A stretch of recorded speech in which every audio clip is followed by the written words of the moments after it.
नमस्कार बच्चों, कैसे हैं आप सब। आशा करती हूँ आप सभी अच्छे होंगे, स्वस्थ होंगे, खुश होंगे और अपनी पढ़ाई भी अच्छे से कर रहे होंगे। जैसा कि आप सभी जानते हैं, मैं हूँ आपकी हिंदी की अध्यापिका और मैं स्वागत करती हूँ आप सभी का आईसीटी वर्चुअल क्लासरूम में। और आज हम यहाँ पर एकत्रित हुए हैं पढ़ने के लिए क्लास 9th की हिंदी। क्लास 9th की हिंदी में हम यहाँ पर आज लेंगे अपने हिंदी व्याकरण का एक नया टॉपिक, जिसका नाम है समास। तो देखिए, समास जो हमारा टॉपिक है ये आपने क्लास 8 तक पहले भी पढ़ा होगा और आज हम इसको यहाँ पर फिर से पढ़ रहे हैं। और ये जो समास आपका टॉपिक है, ये आपका एक इस तरह का टॉपिक है हिंदी व्याकरण का, जिसमें आप देखेंगे कि आप क्लास 10th से लेकर 11th, फिर उसके बाद आप आगे कोई भी कॉम्पिटेटिव एग्जाम्स देते हैं तो वहां पर भी आपको समास जो है पढ़ने को मिलता है, समझने को मिलता है। तो ध्यान पूर्वक समझने का प्रयास करेंगे आज का जो हमारा टॉपिक है। और जैसे कि मैंने आपको बताया, हमारे टॉपिक का नाम है समास। तो देखिए, समास होता क्या है, सबसे पहले हम ये जानेंगे कि समास होता क्या है। तो देखेंगे कि हमने यहाँ पर देखिए, हम जो समास एक शब्द निर्माण की प्रक्रिया, इसको भी हम कह सकते हैं। और इससे एक तरह से नए शब्द बनाए जाते हैं। लेकिन कैसे कैसे बनाए जाते हैं? समास एक प्रक्रिया है संक्षिप्त करने की। कैसी प्रक्रिया है? संक्षिप्त करने की, यानी कि छोटे रूप में लिखने की। ठीक है, तो जैसे अब यहाँ पर कुछ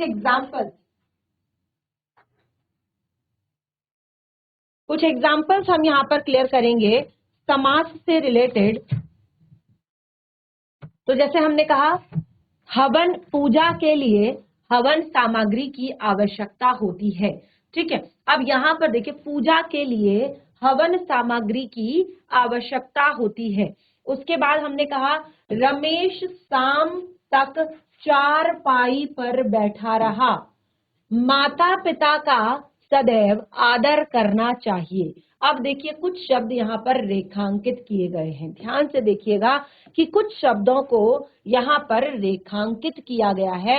अब रेखांकित जो शब्द यहाँ पर किए गए हैं, उनको जरा सा ध्यान से देखेंगे कि ये शब्द जो है दो पदों से मिलकर बने हैं। ये जो शब्द है, ये दो अलग अलग तरह के शब्दों से मिलकर बने हैं। जैसे हमने कहा, पूजा के लिए हवन सामग्री की आवश्यकता होती है। किसकी आवश्यकता होती है?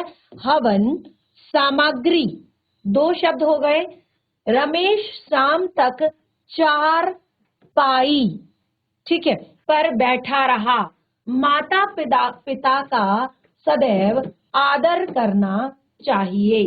ठीक है, अब देखिए, हमने कहा कि ये जो शब्द हैं, ये आप देख रहे हैं कि दो अलग अलग, एक तरह से दो शब्दों से मिलकर बने हैं। तो आपने यहाँ पर क्या देखा कि कुछ शब्द, जैसे हम क्या कहते हैं कि यहाँ पर दो शब्दों के मेल से ये बने हुए हैं, जैसे हवन और सामग्री, चार और पाई, माता और पिता। ठीक है, तो हमें क्या पता चला? यहाँ पर हमें पता चला कि दो या दो से अधिक सार्थक शब्दों के मेल को समास कहते हैं। जब दो या दो से अधिक सार्थक शब्द मिलते हैं, तो जैसे मैंने आपको पहले ही यहाँ पर बार में बताया कि समास का अर्थ होता है संक्षिप्त करने की विधि। देखिए,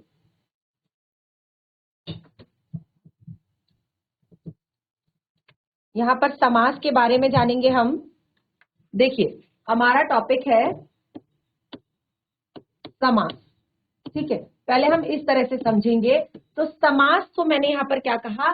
संक्षिप्त करने की विधि। संक्षिप्त यानी कि छोटा रूप। हम कहते हैं इस चैप्टर के इस पाठ को संक्षिप्त में लिखो, सार के रूप में लिखो, सारांश के रूप में लिखो। ठीक है, तो क्या होता है? समास संक्षिप्त करने की एक विधि होती है, यानी कि संक्षिप्त में, छोटे रूप में लिखने की, संक्षिप्त करने की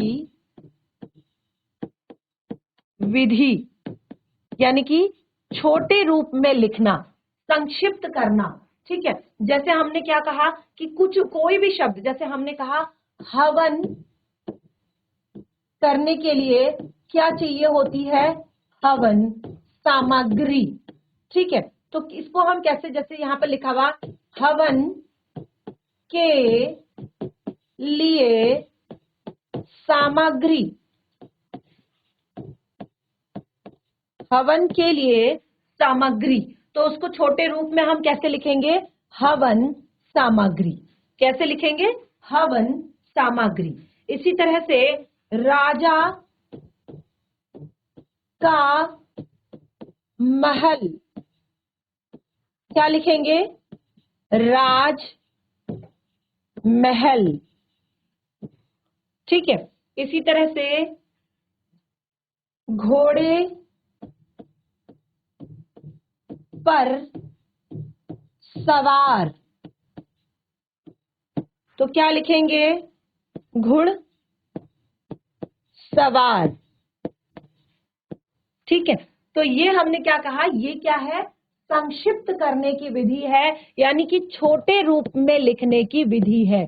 तो हमने यहाँ पर जैसे कुछ शब्द हमारे थे, हवन के लिए सामग्री, राजा का महल, घोड़े पर सवार, विद्या का आलय, ठीक है, रसोई के लिए घर, देश के लिए भक्ति। तो ये सब क्या है? आपके समास यानी कि है, जो कि संक्षिप्त करने की एक विधि है, यानी कि छोटे रूप में लिखने की एक विधि है। जिस तरह से हम यहाँ पर छोटे रूप में लिखते हैं। अब देखिए, हमने कहा कि समास है छोटे रूप में लिखने की विधि।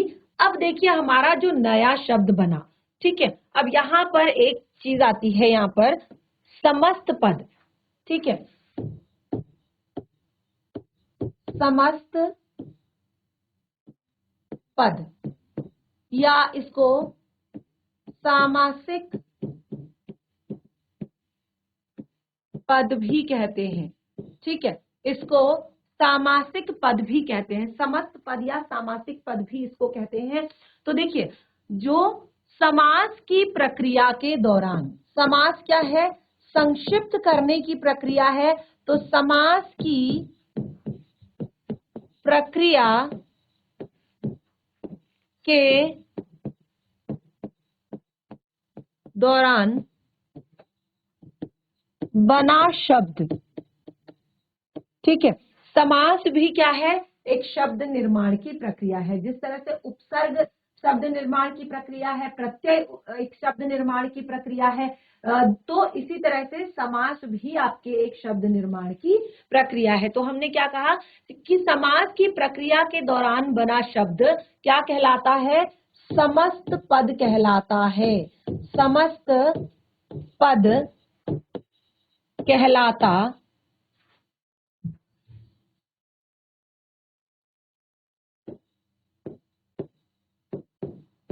है।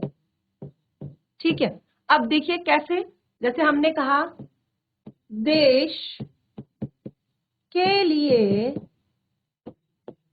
भक्ति,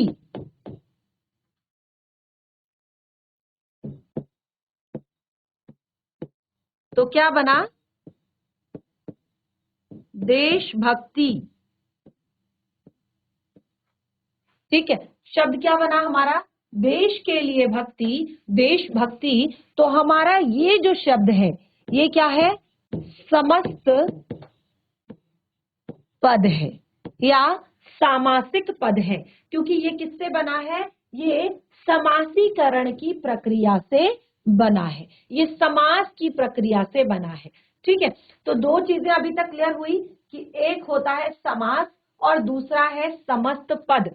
ठीक है, तो ये चीज आप सबसे पहले देखिए कि समास होता क्या है, ये हमने यहाँ पर क्लियर किया। तो हमने बताया कि समास है एक संक्षिप्त करने की विधि, और ये कैसे बनता है वो मैंने आपको बताया कि जब क्या होता है, क्या परिभाषा बनेगी, क्योंकि ऐसे तो नहीं कह सकते कि समास का अर्थ होता है संक्षिप्त करने की विधि, कुछ परिभाषा भी क्लियर करनी पड़ेगी। तो क्या समझ आया आपको यहाँ पर? क्या परिभाषा बनेगी, जरा सा हम यहाँ पर देख लेते हैं परिभाषा को। परिभाषा है दो या दो से अधिक सार्थक शब्दों के मेल को, दो या दो से अधिक सार्थक शब्दों के मेल को, सार्थक शब्दों के मेल को, सार्थक यानी कि जिसका पूरा पूरा अर्थ निकलता हो, उसको कहते हैं सार्थक शब्द। तो सार्थक शब्दों के मेल को समास कहते हैं, और पदों के निर्माण के आधार पर समास को 6 भागों में विभाजित किया गया है। यानी कि अलग अलग पदों के निर्माण। ठीक है, अलग अलग पदों के निर्माण, जो अलग अलग तरह के शब्द बनते हैं, अलग अलग पदों के का निर्माण जब होता है, उसके आधार पर समास को 6 भागों में बांटा है। एक तो सबसे पहले हमें समास की परिभाषा क्लियर हो गई कि 2 या 2 से अधिक सार्थक शब्दों के मेल को समास कहते हैं। ठीक है, और वैसे आप लिख सकते हैं समास का अर्थ होता है संक्षिप्त करने की विधि, और समासीकरण की जो प्रक्रिया है, इसके दौरान जो बना हुआ शब्द होता है वो समस्त पद कहलाता है। ठीक है, और इन सब के बाद आता है कि पदों के निर्माण के आधार पर समास को 6 भागों में बांटा गया है। अब वो कौन कौन से 6 भाग हैं, जरा सा ध्यान से सुन लीजिएगा। ठीक है, हमने कहा पहला आपका है तत्पुरुष समास। क्या है? तत्पुरुष समास। दूसरा है आपका द्वंद्व समास। तीसरा है आपका द्विगु समास, और चौथा है आपका अव्ययी भाव समास। पांचवा है आपका कर्मधारय समास, और छठा है आपका बहुव्रीहि समास। ठीक है, अब आप इन सबको पढ़ेंगे, लेकिन उससे पहले आपको एक और चीज पता होनी चाहिए, वो है आपका समास विग्रह। ठीक है, समास विग्रह आपका एक और यहाँ पर टॉपिक आता है, समास विग्रह। अब आप कैसे समझेंगे कि ये कौन सा समास है? ठीक है, कैसे समझेंगे ये कौन सा समास है? तो उसके लिए क्या है, समास विग्रह को आपने समझना है।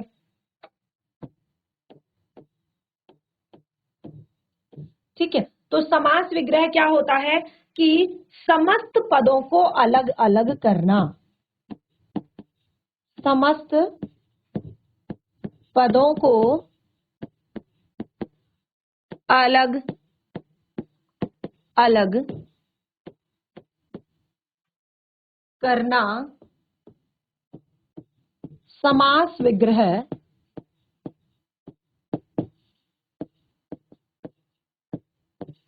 कहलाता है। समस्त पदों को अलग अलग करना क्या कहलाता है? समास विग्रह कहलाता है। ठीक है, कैसे? जैसे मैंने कहा देश के लिए भक्ति, देशभक्ति, तो ये समासीकरण की प्रक्रिया है, और इसके दौरान बना शब्द जो है समस्त पद कहलाता है। लेकिन हमें इसको समझने के लिए, कि हमने कहा कि अलग अलग पदों के निर्माण से ये बनते हैं, और इस आधार पर हमने 6 भागों में बांटा है, तो हम कैसे जानेंगे कि किस तरह के पदों के निर्माण से बना हुआ है? क्योंकि आपको एग्जाम में दिया जाता है कि इस शब्द का समास विग्रह करके समास का नाम बताइए। ठीक है, क्योंकि तभी आप जान पाएंगे कि इसके समास का नाम क्या है। तो आप पहले क्या करेंगे? समास विग्रह करेंगे, यानी कि समस्त पद को उसकी पूर्वावस्था में लेकर आ जाएंगे, यानी कि फिर से उसको इस तरह से अलग अलग कर देंगे, तो वो क्या कहलाता है? समास विग्रह कहलाता है। ठीक है, तो ये चीज आपको यहाँ पर पता चल गई। अभी तक आपने 3 चीजें यहाँ पर पढ़ ली हैं। देखिए, इस तरह से पॉइंट वाइज अगर अच्छे से पढ़ेंगे तो बिल्कुल कंफ्यूज नहीं होंगे, और सारी चीजें अच्छे से क्लियर भी हो जाएंगी। सबसे पहला हमने क्या पढ़ा? समास। समास क्या है? एक प्रक्रिया है संक्षिप्त करने की। ठीक है, उसके बाद हमने उसकी परिभाषा पढ़ी कि 2 या 2 से अधिक जो पदों के शब्दों के मेल से जो शब्द बनते हैं, उन्हें हम क्या कहते हैं? समास कहते हैं। ठीक है, और फिर हमने यहाँ पर पढ़ा कि समस्त पद, जो समास की प्रक्रिया के दौरान जो शब्द बनता है, उसको हम कहते हैं समस्त पद। ठीक है, समस्त पद को उसकी पूर्वावस्था में लेकर आना, यानी कि समस्त पद को पहले की तरह अलग अलग कर देना, कहलाता है समास विग्रह। ठीक है, ये चीजें आपको यहाँ पर क्लियर होती है। ठीक है, अब मैंने आपको बताया कि समास जो आपका यहाँ पर है, वो आपको एक तरह से छोटी छोटी चीजें उससे रिलेटेड क्लियर हो गई, और उसके बाद मैंने आपको बताया कि उसके 6 भेद होते हैं। 6 भेदों के नाम: तत्पुरुष समास, द्वंद्व समास, द्विगु समास, अव्ययी भाव समास, कर्मधारय समास, बहुव्रीहि समास। ठीक है, अब यहाँ पर जो ध्यान देंगे, द्विगु समास तथा कर्मधारय समास तत्पुरुष समास में ही शामिल किए जाते हैं। देखिए, अभी तो मैं आपको ये अलग अलग पढ़ाऊंगी, उसके बाद मैं आपको ये जो है इसमें कैसे इसमें शामिल किए जाते हैं वो मैं आपको आगे क्लियर करूंगी। लेकिन अभी आपको समझना है पहले इन 6 को। इस चीज को आपने बाद में समझना है, लास्ट में, कि कैसे इनको रखा जाता है। पहले तो सबके बारे में एक बार जानेंगे कि क्या होता है तत्पुरुष समास, क्या होता है द्वंद्व समास, क्या होता है द्विगु समास, क्या होता है अव्ययी भाव समास, क्या होता है कर्मधारय समास और क्या होता है बहुब्रीहि समास। ठीक है, तो सबसे पहले देखिए समास की विशेषताएं, जो कुछ महत्वपूर्ण बातें समास के बारे में है वो यहाँ पर जान लीजिए। समास की विशेषताओं के अंतर्गत कि समास की विशेषताएं, समास में दो या दो से अधिक शब्दों का योग होता है। पहला पॉइंट क्या है कि समास में दो या दो से अधिक शब्दों का योग होता है, यानी कि दो या दो से अधिक शब्दों को जोड़ा जाता है। ठीक है, दूसरा है ये शब्द मिलकर एक पद का रूप धारण कर लेते हैं। ये शब्द मिलकर क्या करते हैं, एक पद का रूप धारण कर लेते हैं, जिसे सामासिक पद कहते हैं या समस्त पद कहते हैं। ठीक है, जिसे क्या कहते हैं, सामासिक पद कहते हैं या समस्त पद कहते हैं। ध्यान से समझ आया, क्या समझ में आया कि दो या दो से अधिक पदों का मेल होता है और वो दोनों पद मिलकर आपस में क्या करते हैं, एक पद का रूप धारण कर लेते हैं, यानी कि एक शब्द बन जाता है। जैसे हमने कहा देश के लिए भक्ति, तो देश के लिए भक्ति, दो शब्द थे देश और भक्ति, उसको हमने मिलाकर क्या बना दिया, देशभक्ति। और क्या हुआ, जब आपने देखा कि इन दोनों को जब हमने मिलाया तो क्या हुआ, दो पदों के बीच आने वाली विभक्तियों का लोप हो जाता है। देखिए ये जो पॉइंट है, जैसे मैंने यहां पर कहा कि दो या दो से अधिक शब्दों का योग है, जैसे हमने कहा देश के लिए भक्ति, देश के लिए भक्ति हमने कहा। ठीक है, हमने इस वाले पहले पॉइंट को क्लियर किया कि समास में दो या दो से अधिक शब्दों का मेल होता है, एक तरह से योग होता है। तो क्या योग किया हमने, देश के लिए भक्ति, और उसने क्या रूप धारण किया, उसने रूप धारण किया देश भक्ति।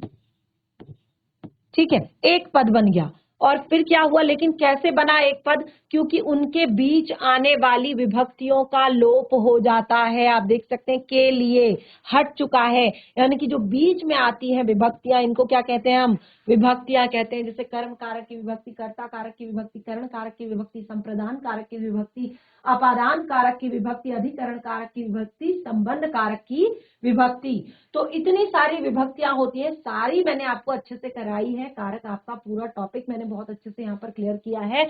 तो हमने कहा कि बीच में आने वाली विभक्तियों का लोप हो जाता है। देश के लिए भक्ति संप्रदान कारक की विभक्ति है के लिए, और यहाँ पर आप देख सकते हैं जब एक शब्द बना, जब एक पद बना, तो बीच में आने वाली विभक्तियों का यानी कि के लिए का लोप हो गया और नया शब्द बन गया केवल देशभक्ति। ठीक है, चौथा पॉइंट क्लियर हुआ। दोनों पदों के बीच में कभी तो पहला पद प्रधान होता है, कभी आपका दूसरा पद प्रधान होता है, कभी आपके दोनों ही पद प्रधान होते हैं। ठीक है, तो जैसे हमने यहाँ पर कहा कि कहीं पर आपका पहला पद प्रधान होता है, कहीं पर यानी कि कहीं पर आपके पहले पद की विशेषता होती है, कहीं पर आपके दूसरे पद की विशेषता होती है, कहीं पर आपके तीसरे पद की, यानी कि दोनों ही पदों की विशेषता होती है, यानी कि दोनों पद ही विशेष होते हैं। ठीक है, प्रधान होते हैं। तो ये चार पॉइंट जो है आप समास के बारे में बिल्कुल अच्छे से नोट कर लें, समझ लें। ठीक है, उसके बाद हम बढ़ते हैं आगे और सबसे पहले हम यहाँ लेते हैं हमारा पहला समास, जो कि है हमारा अव्ययी भाव समास। पहला समास क्या है हमारा, अव्ययी भाव समास। तो सबसे पहले हम अव्ययी भाव समास को यहाँ पर पढ़ेंगे। अब इसका नाम अव्ययी भाव क्यों है, पहले तो ये जानेंगे। ठीक है, अव्ययी भाव समास, इसमें नाम अव्ययी भाव क्यों लिखा है, तो इसके लिए हम यहाँ पर जानेंगे जिस समास में पहला पद अव्यय होता है।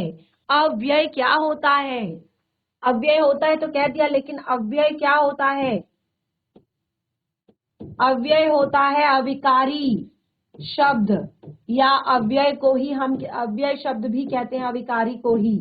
ठीक है, तो क्या होता है अविकारी शब्द, क्या होता है अव्यय शब्द, ये पूरा एक टॉपिक के तौर पर हमने यहाँ पर कराया है।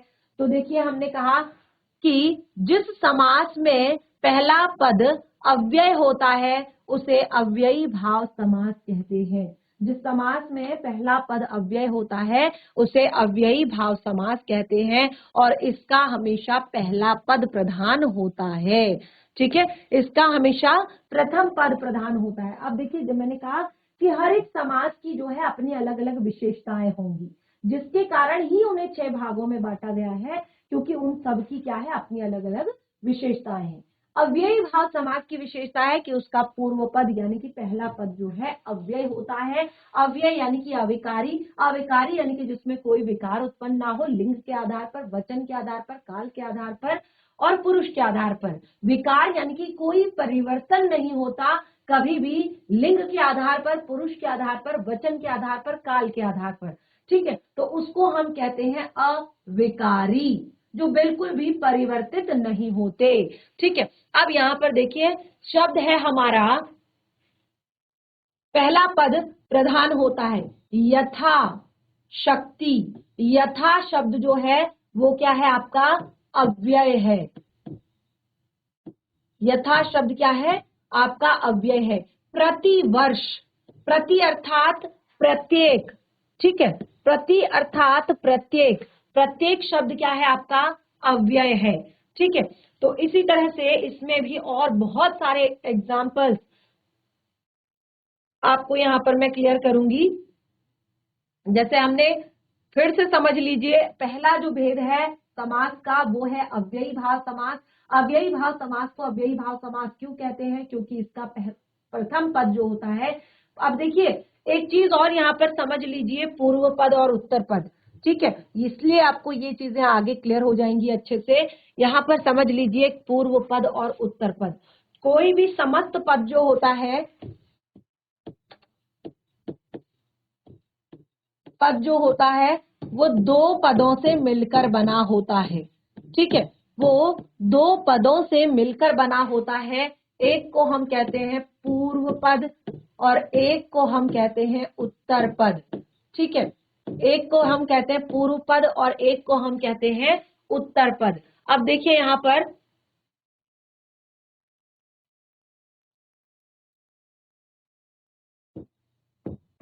उत्तर पद। अब देखिए, पूर्व का अर्थ होता है पहला। ठीक है, पूर्व का अर्थ होता है पहला, उत्तर का अर्थ होता है बाद का। जैसे हमने कहा देश भक्ति। ठीक है, यथा संभव।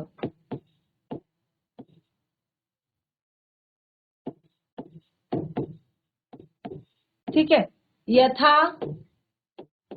शक्ति।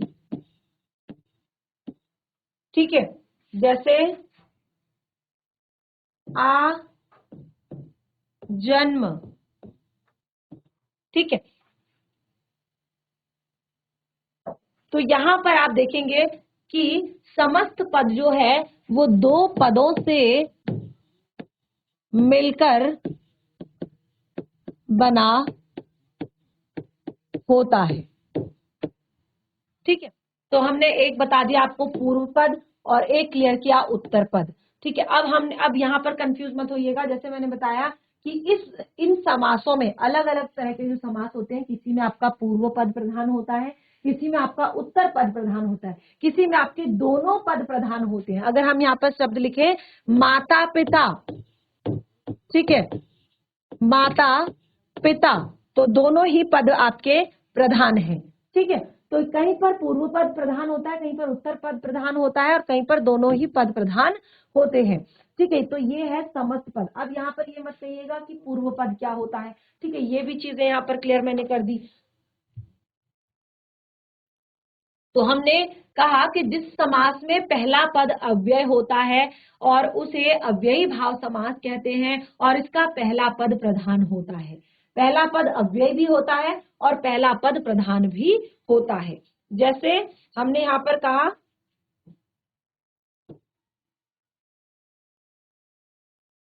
आजीवन।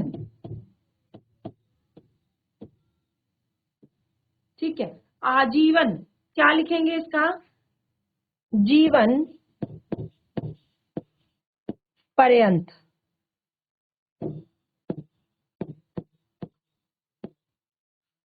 ठीक है, जैसे यथाशक्ति कहा है तो यथा संभव लिख सकते हैं, या बेमन, बेमन यानी बिना मन के, ठीक है। इसी तरह से प्रतिवर्ष लिखा है, प्रति मास यानी कि प्रत्येक मास, ठीक है। तो ये है हमारे कुछ अव्ययी भाव समास के उदाहरण जिनको आप नोट कर सकते हैं। और ये जरूर ध्यान रखिएगा कि अव्ययी भाव समास का पूर्व पद हमेशा अव्यय होता है और प्रधान भी होता है, ठीक है। पूर्व पद अव्यय और पूर्व पद प्रधान भी होता है। क्लियर हुआ? और ये कुछ एग्जाम्पल्स यहाँ पर बता दिए, और भी बहुत सारे एग्जाम्पल्स इसमें होते हैं, ठीक है। यानी कि पहला पद अव्यय होता है और वही प्रधान भी होता है। और अगर एग्जाम्पल आपको लिखने होंगे तो और एग्जाम्पल्स भी आप इसमें लिख सकते हैं, बहुत सारे इसके एग्जाम्पल्स हैं। दूसरा आता है हमारा द्वंद्व, द्वंद्व समास, ठीक है। अब क्या होता है हमारा द्वंद्व समास? तो अभी अभी मैंने यहाँ पर बताया कि कोई हमारा पद ऐसा होता है कि जिसमें एक पद पूर्व पद प्रधान होता है, कोई समास ऐसा होता है जिसमें उत्तर पद यानी कि बाद का पद प्रधान होता है, कोई आपका ऐसा पद समास होता है जिसमें दोनों ही पद समान होते हैं या प्रधान होते कह सकते हैं। तो द्वंद्व समास जो है वो हमारा एक ऐसा समास है जिसमें आपके दोनों पद समान होते हैं, समान यानी कि दोनों पद प्रधान हो तथा उनके बीच और या तथा इन शब्दों का लोप होता हो, ठीक है। उनके बीच जो है और या तथा इन शब्दों का लोप हो जाता है और उसे द्वंद्व समास कहते हैं। ध्यान से समझिएगा कि द्वंद्व समास क्या होता है। द्वंद्व समास होता है जिसमें दोनों ही पद जो है प्रधान होते हैं, दोनों ही पद जो है मुख्य होते हैं तथा उनके बीच में जैसे और, तथा, या इस तरह के शब्दों का लोप हो जाता है। और इस समास में दोनों शब्द योजक चिन्हों से के द्वारा जुड़े हुए होते हैं। इनको क्या कहते हैं हम? इनको हम कहते हैं योजक चिन्ह, ठीक है। तो ये शब्द जो है आपस में किससे जुड़े हुए होते हैं? योजक शब्दों से जुड़े हुए होते हैं। जैसे माता पिता, ठीक है। तो यहाँ पर देखिए आप, माता और पिता दोनों ही पद प्रधान हैं। अपना पराया, अपना और पराया, और भी बहुत सारे एग्जाम्पल्स यहाँ पर लिख सकते हैं। जैसे सुख दुख, तो क्या लिखेंगे? सुख और दुख, ठीक है। जैसे दिन और रात, आदान और प्रदान, ठीक है। जैसे आदान प्रदान, ठीक है। तो क्या लिखेंगे? आदान और प्रदान, ठीक है। आदान और प्रदान, माता और पिता, भाई और बहन, राजा और रंक, ठीक है। गुरु और शिष्य, राधा और कृष्ण, ठीक है। इस तरह के जो शब्द हैं जो युग्म के रूप में भी लिखे जाते हैं और वो जो दोनों जो है आपस में कैसे जुड़े होते हैं? योजक चिन्हों से जुड़े हुए होते हैं। देख सकते हैं आप, योजक चिन्ह यहाँ पर लगा हुआ है, ठीक है। जैसे माता पिता, अपना पराया, सुख दुख, आदान प्रदान, ठीक है। तो इनको हम जब इसका समास विग्रह करेंगे तो हम कैसे लिखेंगे?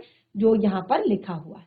और भी बहुत सारे जैसे एग्जाम्पल मैंने आपको बताए वो आप लिख सकते हैं। भाई बहन, राजा रंक, ठीक है, आदान प्रदान, गुरु शिष्य, राधा कृष्ण, अपना पराया, दिन रात, ठीक है। कुछ भी आप इसमें एग्जाम्पल के तौर पर लिख सकते हैं। ये है हमारा द्वंद्व समास। अब बिल्कुल भी कंफ्यूज मत होइएगा द्वंद्व समास में। अभी तक हमने कौन कौन से समास पढ़े? अभी तक हमने यहाँ पर दो समास पढ़ लिए हैं। पहला हमने पढ़ा अव्ययी भाव समास और दूसरा हमने पढ़ा द्वंद्व समास। पहला अव्ययी भाव समास जो होता है उसमें पूर्व पद हमेशा अव्यय होता है, यानी कि अविकारी होता है, और अविकारी शब्दों के बारे में आप जानते हैं, और साथ ही पूर्व पद ही प्रधान भी होता है। ठीक है, तो इस तरह से आप देखेंगे कि जहां पर पूर्व पद प्रधान हो, पूर्व पद अव्ययी हो, अव्ययी भाव का हो, वो आपका अव्ययी भाव समास होगा। तो उसके लिए आपको क्या करना होगा, समास विग्रह करके देखना होगा, यानी कि समास को उसकी पूर्वावस्था में लेकर आना होगा, तब वो जाकर क्या बनेगा, कुछ आपको क्लियर कर पाएगा। तो ये हो गए आपके दो। दूसरा, तीसरा है आपका तत्पुरुष समास। ठीक है, तत्पुरुष समास की जो विशेषता होती है, तत्पुरुष समास में दोनों शब्दों के बीच कारक चिन्हों का लोप हो जाता है। जो तत्पुरुष समास होता है, इसमें क्या होता है तत्पुरुष समास में कि उत्तर पद, ठीक है, जो बाद वाला पद होता है वो प्रधान होता है।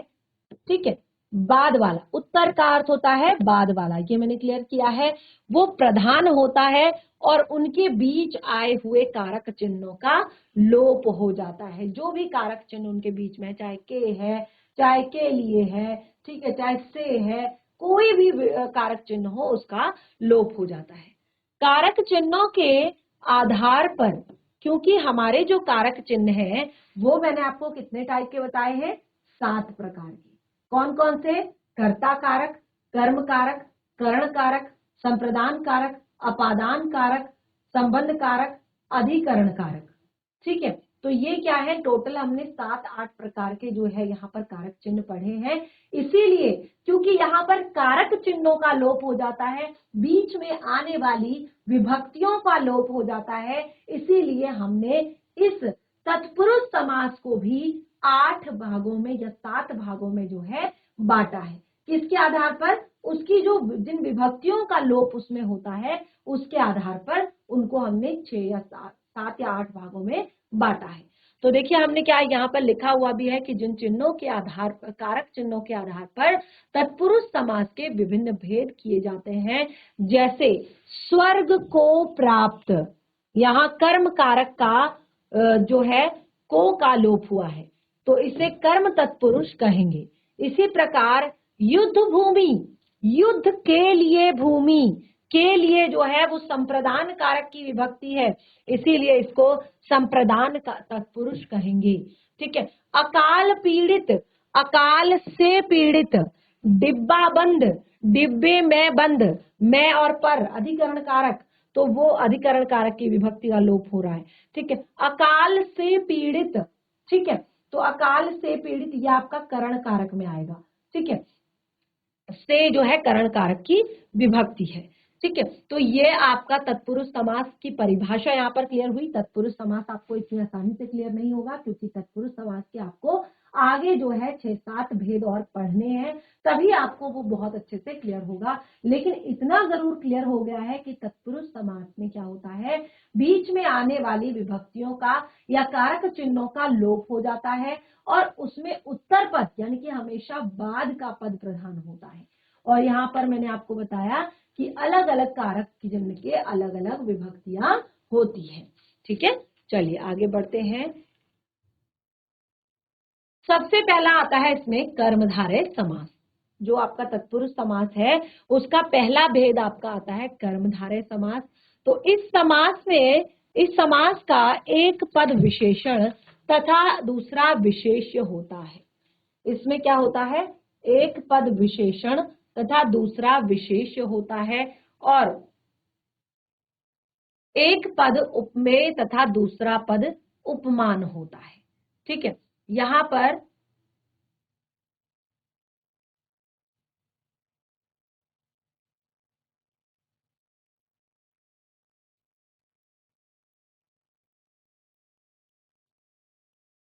देखिए हम पहले यहाँ पर तत्पुरुष समास के भेदों को यहाँ पर पढ़ लेते हैं। जिस प्रकार से मैंने यहाँ पर बताया कि जो हमारे तत्पुरुष समास हैं उनको अलग अलग भागों में बांटा गया है, तो तत्पुरुष समास के भेदों को हम यहाँ पर पढ़ेंगे। तो देखिए, तत्पुरुष समास के भेद, तत्पुरुष समास के भेद तो मैंने क्या आपको बताया, मैंने आपको बताया कि अलग अलग टाइप की जो विभक्तियां होती हैं, अलग अलग टाइप के जो कारक चिन्ह होते हैं, उनके आधार पर, यानी कि दोनों पदों के बीच, ठीक है, दोनों पदों के बीच, दोनों पदों के बीच आने वाले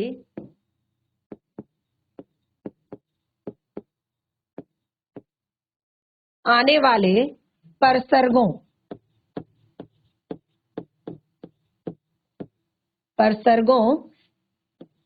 यानी कि परसर्गों को क्या कहते हैं हम, विभक्तियां भी कहते हैं, ठीक है, विभक्तियों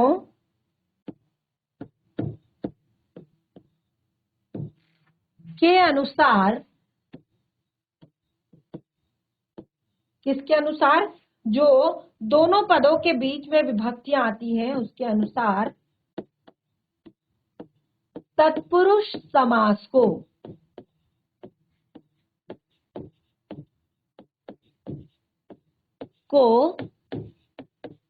6 भेदों में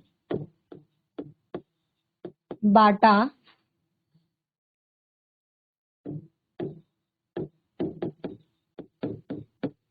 गया है। किसके आधार पर, तत्पुरुष समास की विभक्तियों के आधार पर, क्योंकि इसमें क्या होता है, विभक्तियों का ही लोप होता है, ठीक है। अब देखिए, जैसे नोट कर लीजिए, पहले कर्म तत्पुरुष, दूसरा है आपका करण तत्पुरुष,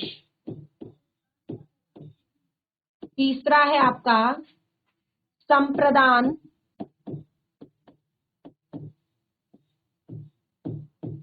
तत्पुरुष,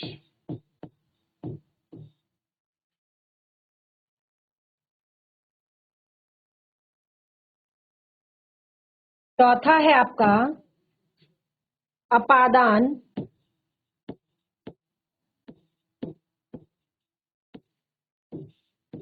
तत्पुरुष, और नंबर 5 है आपका अधिकरण या संबंध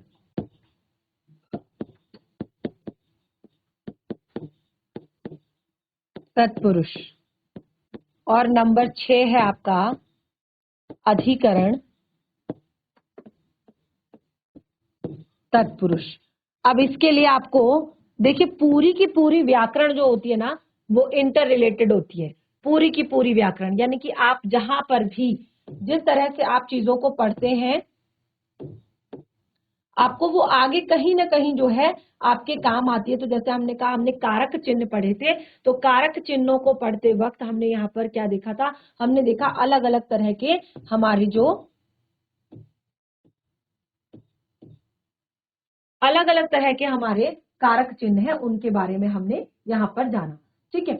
तो उनके बारे में हमने यहाँ पर जाना। अब देखिए, वही कारक चिन्ह हमें यहाँ पर समास में पढ़ने को मिल रहे हैं, और उसी के कारण हमारा ये एक सबसे मेन जो टॉपिक है तत्पुरुष समास का, क्योंकि तत्पुरुष समास को आपके 6 भेदों में बांटा गया है, और वो 6 भेद केवल और केवल उन्हीं कारक चिन्हों के कारण है, क्योंकि जो तत्पुरुष समास है, इसमें बीच में आने वाली विभक्तियां या बीच में आने वाले परसर्गों का लोप हो जाता है।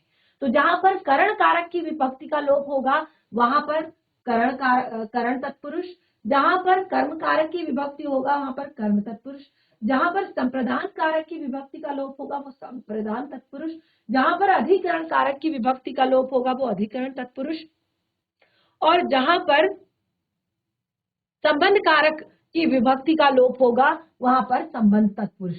तो इसीलिए इसको 6 भागों में बांटा गया है। तो सबसे पहला भेद हमारा यहां पर हम लेंगे कर्म तत्पुरुष। पहला भेद कर्म तत्पुरुष। अब देखिए, कर्म तत्पुरुष तो हम यहाँ पर पढ़ रहे हैं, लेकिन इसके लिए आपको क्या करना होगा, इसके लिए आपको घर जाकर एक बार जो भी हमने कारक चिन्ह पढ़े हैं, ये आज का आपका होमवर्क है कि घर जाकर आप एक बार कारकों को जरूर रिवाइज कर लें, ठीक है। घर जाकर एक बार कारक क्या होते हैं उनको जरा रिवाइज कर लें, क्योंकि जो हमारा ये टॉपिक है ये पूरा का पूरा कारकों पर ही बेस्ड है। अगर आपको कारक चिन्हों की समझ नहीं है, अगर आप कारक चिन्हों के विषय में नहीं जानते हैं, तो आपको ये जो समास है ये थोड़ा सा अच्छे से समझ नहीं आएगा, ठीक है। तो आज हमने यहाँ पर काफी सारी चीजें पढ़ी समास के विषय में। जैसे हमने सबसे पहले यहाँ पर समास की परिभाषा, यानी कि समास क्या है, संक्षिप्तीकरण की एक प्रक्रिया है। उसके बाद हमने समस्त पद के बारे में पढ़ा, उसके बाद हमने समास विग्रह पढ़ा, और उसके बाद हमने पढ़ा कि जो समास है उसको कितने भेदों में बांटा गया है। तो हमने समास को यहाँ पर टोटल 6 भेदों में बांटा है, जिसमें हमने अव्ययी भाव समास, द्वंद्व समास, द्विगु समास, आपका कर्मधारय समास और बहुब्रीहि समास, इन सभी को मिलाकर हमने टोटल तत्पुरुष समास से लेकर तो टोटल 6 भेदों में हमने बांटा है, और उन्हीं को हम यहाँ पर डिस्कस कर रहे हैं। जिसमें हमने पहला भेद अपना तत्पुरुष समास और दूसरा भेद जो है द्विगु समास वो हमने यहाँ पर पढ़ लिया है। दोनों समासों की अलग से विशेषताएं भी यहाँ पर क्लियर की हैं, तो घर पर जाके एक बार रिवाइज करें। कहीं पर भी कोई डाउट होता है तो उन्हें जरूर नेक्स्ट सेशन में क्लियर करें। तब तक के लिए धन्यवाद। आज का दिन शुभ।